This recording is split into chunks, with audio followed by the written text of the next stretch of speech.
बिस्मिल्लाहिर्रहमानिर्रहीम। अस्सलामुअलैकुम। इल्म की बात चैनल देखने वालों को राव कमर रिजवान नई वीडियो में खुशामदीद कहता है। काहिरा की एक ऊंची पहाड़ी पर एक शख्स ने 3 कब्रें देखी जो कि एक ही लाइन में बनी हुई थीं और बिल्कुल हूबहू एक जैसी थीं, मगर उनकी खासियत ये थी कि तीनों कब्रों पर अलग अलग अशार लिखे थे। एक कब्र पर लिखा था, वो शख्स अपनी जिंदगी में क्या लज्जत कर पाएगा जो ये बात जानता हो कि अल्लाह तबारक व तआला उससे जरूर बाज पुरस करेगा और उसने जो अल्लाह के बंदों के साथ नाइंसाफियां की हैं उसका बदला लेगा और जो उसने बंदों के साथ भलाइयां की हैं उसकी उसे जजा मिलेगी। दूसरी कब्र पर लिखा था, वो शख्स क्या हासिल कर पाएगा जो ये बात जानता हो कि उसकी मौत एक दिन अचानक आ जाएगी और वो कुछ भी नहीं कर पाएगा क्योंकि मौत बरहक है और वो उसका मुस्तहिक है। तीसरी कब्र पर लिखा था, वो शख्स जिंदगी के मजे कैसे लूटेगा जिसका रुख एक ऐसी मंजिल की तरफ है जिस पर पहुंचना जवानों को बूढ़ा कर देता है और चेहरों के नक्शे को मिटा देता है और उसके जोड़ जोड़ को कमजोर कर देता है। ये तीनों कब्रें एक ऊंची पहाड़ी पर मौजूद थीं और उन तीनों कब्रों पर लिखे हुए उन तीनों खूबसूरत अशार को पढ़ा। उन कब्रों पर लिखे हुए इन शेर और इन कब्रों के राज जानने के लिए वो करीब ही बस्ती में एक बुजुर्ग के पास पहुंचा। जब उसने उस बुजुर्ग से सवाल किया तो उन्होंने जवाब दिया, ये 3 कब्रें 3 सगे भाइयों की हैं। उस शख्स ने मालूम किया कि जो 3 अशार उन कब्रों पर लिखे हैं उनका क्या मतलब है। तब उस बुजुर्ग शख्स ने कहा, ये अशार जो आप देख कर आए हैं वो तीनों अशार उन तीनों भाइयों की गुजरी हुई जिंदगी की वसीयत है। ये बात सुनने के बाद उस शख्स की उन कब्रों के राज जानने के बारे में दिलचस्पी और बढ़ गई और वो उस बूढ़े शख्स से कहने लगा, आप इन तीनों भाइयों और इनकी वसीयत के बारे में तफसील से बताएं। वो बुजुर्ग कहने लगा कि ये 3 भाई थे। सबसे बड़ा भाई बादशाह के यहाँ एक बड़ा ओहदेदार था जो शहरों और लश्करों के इंतजाम पर मामूर था और वो बादशाह के साथ रहा करता था। दूसरा भाई ताजर था और तीसरा भाई इबादत गुजार शख्स था जिसने इबादत करने में अपनी पूरी जिंदगी गुजार दी। जब उसकी मौत का वक्त करीब आया तो दोनों बड़े भाई उसके करीब आए और कहने लगे, ऐ हमारे भाई, अगर आपकी कोई वसीयत है तो हमें बताइए, हम उसको जरूर पूरा करेंगे। उस इबादत गुजार भाई ने कहा, मैं क्या वसीयत करूं, अल्लाह की कसम मेरे पास कोई माल नहीं है जो वसीयत करूं, न मेरा किसी पर कर्ज है और न ही मुझ पर किसी का कर्ज है।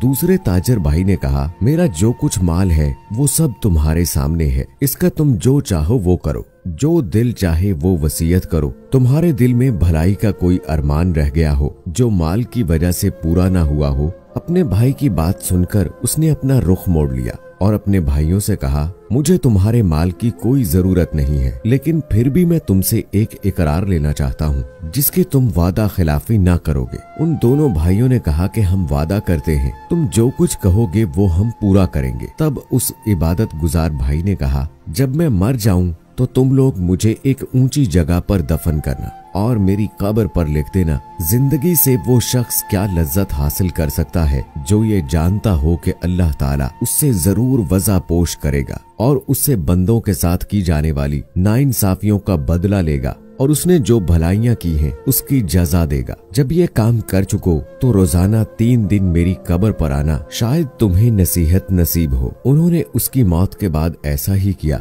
उसका बड़ा भाई कब्र पर आता था और आकर बहुत रोता था, गमजदा होता था और चिल्लाता था। जब वो तीसरे दिन आया, कब्र के पास गया और बहुत देर तक रोता रहा। उसके बाद वो वहाँ से जाने लगा तो अचानक कब्र के अंदर से जोरदार धमाके की आवाज आई। वो ये आवाज सुनकर खौफजदा हो गया और वहाँ से फौरन अपने घर आ गया। रात को उसने अपने भाई को ख्वाब में देखा और उससे पूछा कि ऐ मेरे भाई, जो तुम्हारी कब्र के अंदर से आवाज आई थी वो क्या थी? उसने जवाब दिया कि वो आवाज एक हथौड़े की थी। मुझसे कहा गया कि तूने मजलूम को देखा मगर फिर भी तूने उसकी कोई मदद नहीं की। ये बात सुनकर उसकी आंख खुल गई और वो गमजदा हो गया। उसने सुबह को अपने भाई को बुलाया और सारा किस्सा अपने भाई को बताया। भाई ने जो नसीहत अपनी कब्र पर लिखवाई है उसका मकसद मुझे नसीहत करना थी और मैं तुम्हें गवाह बनाता हूँ। मैं आज से सब कुछ छोड़ता हूँ और अब मैं अपनी बाकी जिंदगी अल्लाह की राह में लगाता हूँ। और वो सब कुछ छोड़कर सहराओं में चला गया और भेड़ बकरियां चराने वाले लोगों में रहने लगा। जब उसकी मौत का वक्त करीब आया तो चरवाहों ने आकर उसके भाई को खबर दी।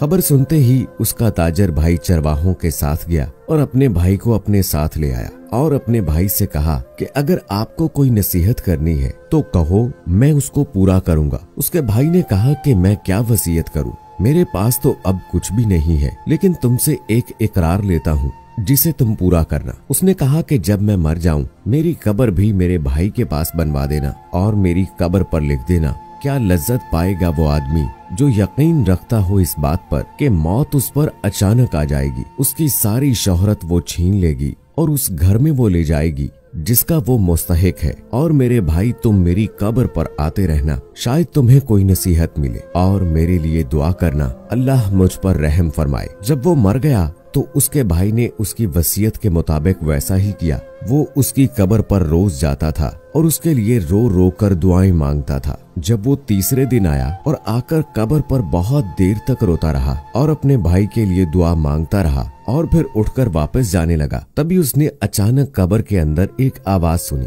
और वो उस आवाज से बेचैन हो गया। वो वहाँ से फौरन अपने घर वापस आ गया। रात में उसने अपने भाई को ख्वाब में देखा। उसके चेहरे पर परेशानी और खौफ झलक रहा था। उसने कहा कि भाई, मैं बहुत मुसीबत में हूँ। मैंने कहा, भाई मेरा क्या होगा, जिसने दुनिया में आखिरत के लिए नेकियां की हैं वो देख लेगा। सुबह को जब वो उठा उसने अपनी सारी जायदाद बांट दी और सारा माल लोगों में तकसीम कर दिया और वो अल्लाह की इबादत में लग गया। जब उसकी मौत का वक्त करीब आया तो उसने अपने बड़े बेटे को बुलाया और उससे कहा कि जब मैं मर जाऊं तो मुझे मेरे भाइयों के पास दफना देना और कब्र पर लिख देना, कैसे मजे लूटेगा वो आदमी जिसका रुख ऐसी मंजिल की तरफ है जिस पर पहुंचना जवानों को बूढ़ा कर देता है, जो चेहरे के नक्शों को बहुत जल्द मिटा देता है और उसके जोड़ जोड़ को कमजोर कर देता है। मुझे दफनाने के बाद मेरी कब्र पर आते रहना, शायद तुम्हें कोई नसीहत मिले। बेटे ने अपने वालिद के मर जाने के बाद वसीयत पर अमल किया।